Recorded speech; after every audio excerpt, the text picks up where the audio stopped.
the restoration of our republic. We want to educate, encourage, enable the power. We stand for integrity, honesty, self-reliance, self-defense, and most importantly, no compromise on our foundational principles. This is America's Voice Now. Find America's Voice Now on Facebook and at americasvoicenow.org. Here's Michael Evans. Good morning to you, America. You're listening to America's Voice live right here, right now. Well, you know, every morning when I look at the news, it becomes more and more apparent to me on a daily basis that we have become, within the last decade, although certainly within the last 15 years, a complete and utter banana republic. I mean, there is no excuse for where we have fallen to. And with all due respect to those of us out there who are fighting against this, I got to tell you that it is the fault of the average American. It is our fault because we have allowed this treason, frankly, to continue. I'm not suggesting that we are solely responsible for it. I am saying that by allowing it to continue and not taking action prior to this, we've allowed it to get to a point where I don't believe there's a catch-up position for us. You know, our stories this morning are going to be in how the IRS has hired a convicted terrorist supporter for one of the top jobs in the IRS. This is a guy who was a police officer who misused, he's a Muslim, he misused his access into the NCIC and SCI databases. 17 times he went into those databases to check and see who was being investigated within his own mosque and his own Muslim community. He tipped off an individual that was being investigated, and when he was found out, he attempted to use techniques and tactics that would thwart a polygraph test. He was convicted and he was given 2 years of probation. You're kidding me, right? 2 years of probation. He served his probation, and now he's been hired for one of the top jobs in the IRS. I mean, you're kidding, right? The reality of this is how a known convicted guy, convicted worse of passing secure information onto a terrorist, how he got this job is beyond me. I mean, at this rate, I may as well apply for Attorney General because the odds are I might get it. Our second topic this morning is how Republicans in Tennessee have actually killed the Second Amendment Preservation Act in their state. This, ladies and gentlemen, is the height of betrayal. This is your pubic party, folks. It's not anything I ever recognized as the Republican Party. This guy who we're going to discuss this morning, he is a traitor to his own constituency. He's a traitor to his state. He's a traitor to his nation. He is a traitor to his oath and to the basic foundations of our nation. We don't need Democrats, liberals, and progressives, or even gun haters to destroy this nation. We have scum like this, who is supposed to be one of the defenders. There's a new mantra that must be begun between now and November, and that is fire them all. None may stay, fire them all. The entire House has to go. Every House member is up for election. They all must go. Every one of the 1/3 of the Senate that is up for election, all of them have to go. I don't care if you pull a janitor out of the local retirement home, put somebody in there that doesn't have any political experience, any political corruption tied around them. This is beyond salvage, folks. It's beyond comprehension that we have not stopped this. Our third topic, tech giants spy on the citizenry on behalf of the government, and you've got the government's own representative coming out. This is the top lawyer for the NSA who says the tech giants knew all along they were providing full assistance to the domestic spying program. They knew it. They've been lying to you, telling you, we didn't know anything about this. Now they're supposed to meet with President Obama later this week. And the truth is, they knew all along. Now, Microsoft, and I'm going to talk about this, and Bill Gates Foundation are attacking private colleges and universities for opposing a massive student database being built by the feds. Who'd have thunk Bill Gates would become public enemy number one for betraying our students and our youth? And Microsoft is caught up in its own privacy storm when they went out and they actually searched through the private emails of a blogger that they suspected of having stolen some software code. Since when is Microsoft law enforcement? In California, the courts upheld DNA collection, even if you have only just been arrested, not convicted, not even charged, just arrested. The feds have been doing it for years. You can be arrested for protesting in Washington, D.C., which would be a misdemeanor, and they'll take your DNA. Google says they're enhancing encryption for email. Meanwhile, they are reading your email for their purposes and then handing it off to the government. The two are colluding together. And that's treason. You know why? First and foremost, because the government is allowing a private corporation to do its dirty work. Secondly, because the government itself is there for one purpose and one purpose alone: to preserve and defend the rights of the individual.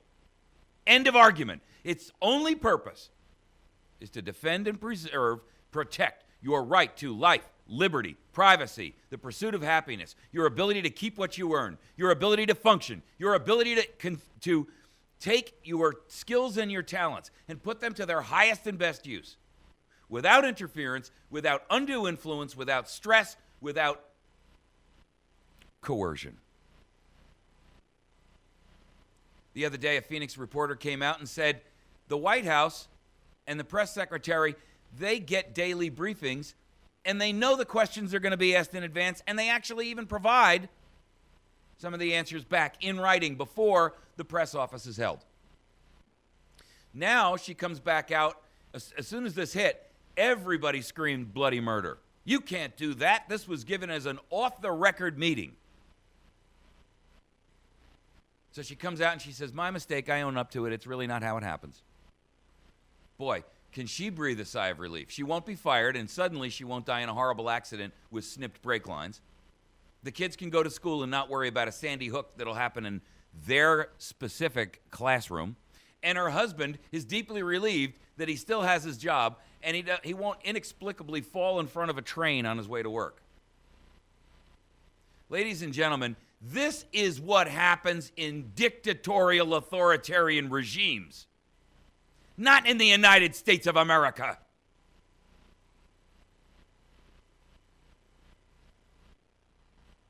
We have become a banana republic.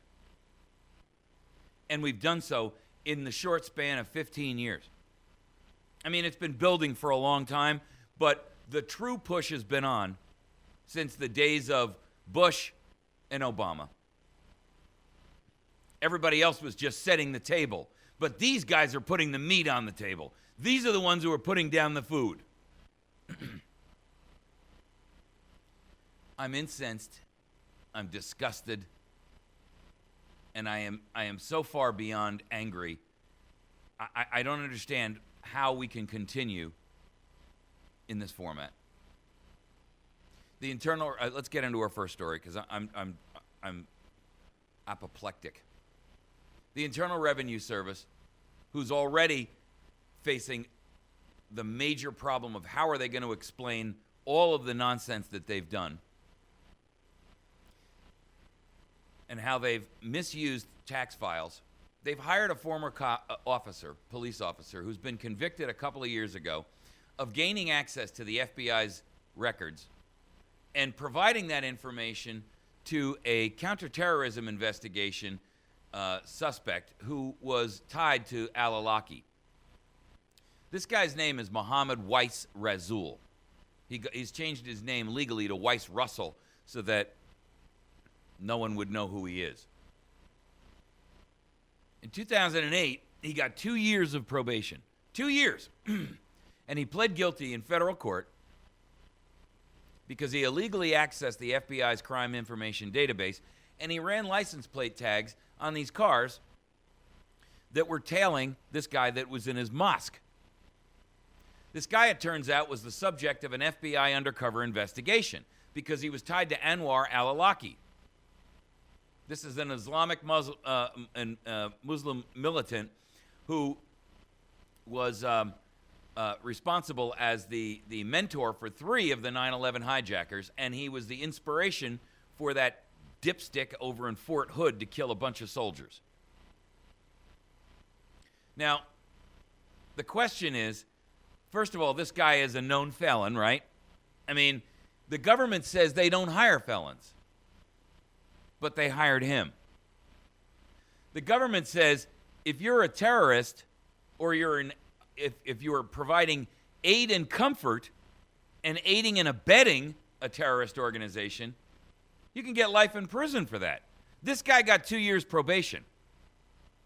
I got 3 years in a federal prison for a gun the ATF sold me so that they could apply pressure to me and make me work for them.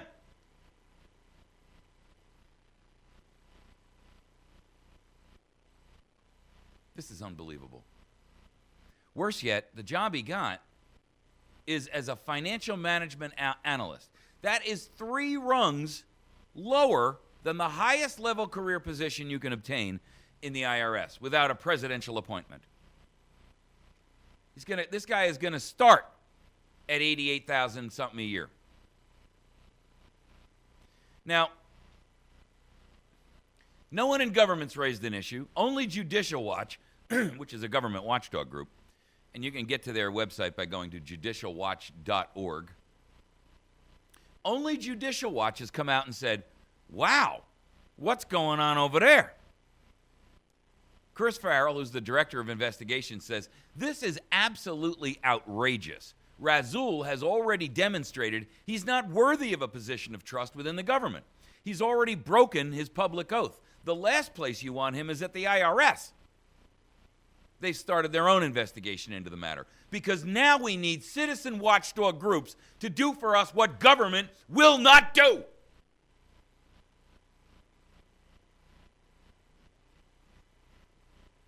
That's the whole purpose of government, ladies and gentlemen. They are supposed to be watchdogs of our privacy, our safety, our ability to function. They are supposed to protect us from an agency like the IRS run amok, from a rogue agency like the ATF, like the EPA, the CIA, the NSA. And in fact, they're not. They have colluded. The press is helping them. The tech giants in the country are helping them for either profit, ideology, or God only knows what.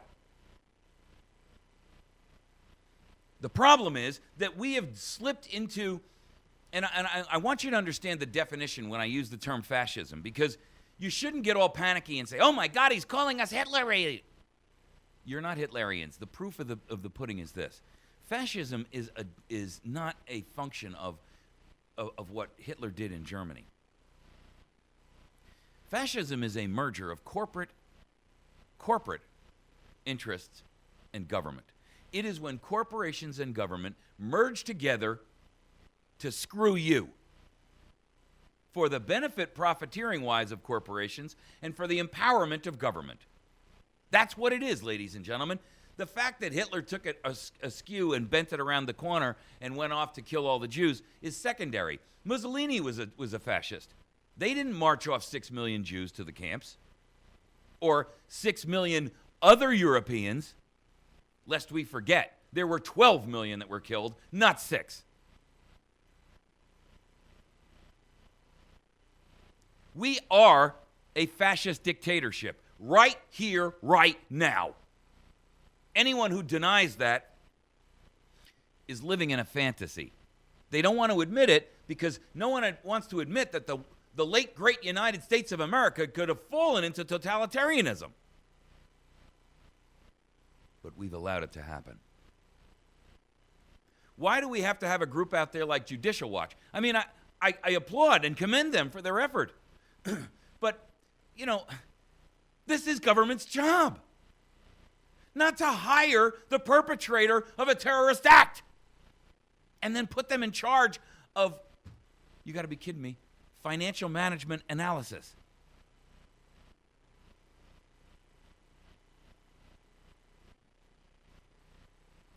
The IRS has publicly come out and said that because of federal privacy rules, they cannot comment on an individual employee within the agency. But he did undergo because all workers undergo federal background checks and screening reviews. Now, the tone of this article from the Washington Times is lambasting the quality of background checks. I'm saying they knew damn well this guy was a terrorist, and they don't care. You see, it isn't about the quality of the background checks. They don't care. He serves a purpose to help them accomplish a task, which is your enslavement and subjugation. Nothing more, nothing less. They don't care what his background and his history is, as long as he can do the job they expect from him.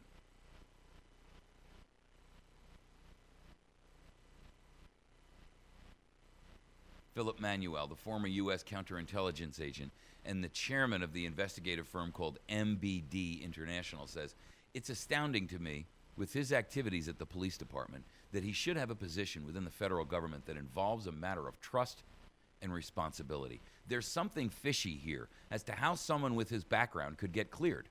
No, there isn't something fishy here. Go look back at the history of other fascist, dictatorial, authoritarian states. The people that ran Hitler's fascist Nazi party, these people were salesmen and teachers and low-level workers who were given an extraordinary amount of power and became so inebriated by it, they became the monsters of history.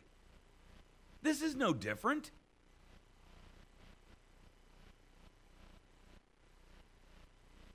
Goring and Goebbels, these guys weren't political figures before.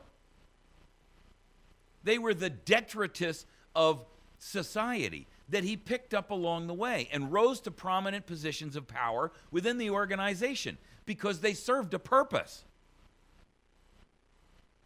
They were decadent and corrupt before they even had a job within government. Hence, the same problem we have with Rasul.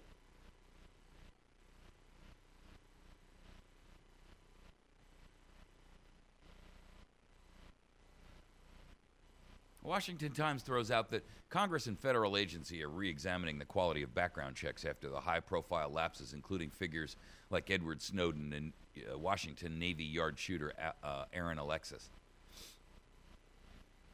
"You've got to question the validity and thoroughness the federal government is taking to clear its employees," says the top investigator for the Senate Permanent Subcommittee on Investigation. Let me tell you something. They don't care what the investigation turns up. They know exactly what's in this guy's background. Listen, if he's fresh off of probation only 2 or 3 years ago, they know exactly who this dude is. They don't care. Just so you get the full context of this guy's betrayal, I mean, it's pretty incredible. He improperly accessed a police database, and it was discovered only after this counterterrorism investigation brought to light the fact that, excuse me, one of al-Awlaki's associates was this guy who he was giving information to. And the agents traced the leak back to police officer Rasul. This is a guy he met at a local mosque in Virginia. And the guy said to him, you know, I think there's these 3 cars that are following me. Here's their license plates. And Razul went and pulled the plates up. And he said, well, they don't belong to individuals. They belong to this vehicle pool. The cops went to this guy's house the next day, and he was already destroying evidence.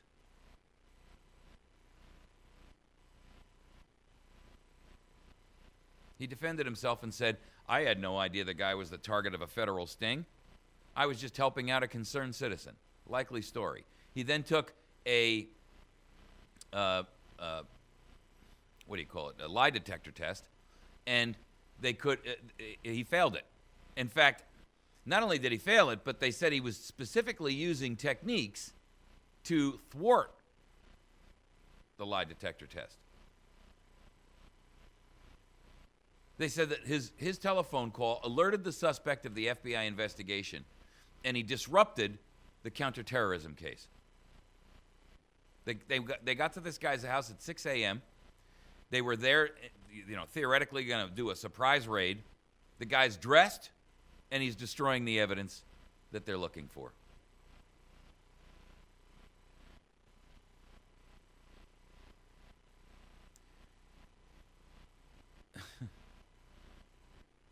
This, ladies and gentlemen, is the height of betrayal. I mean, I got to ask you, at what point does this reach the level where we need to, as a nation, rise up? What point does that take? Where does it happen? When do we say enough is enough? We're going to take a break. When we come back, we're going to tackle our second topic. Republicans in Tennessee have killed the Second Amendment Preservation Act. You got to be kidding me. When are you going to realize that the duopoly party system is nothing more than the illusion of choice? We'll be right back.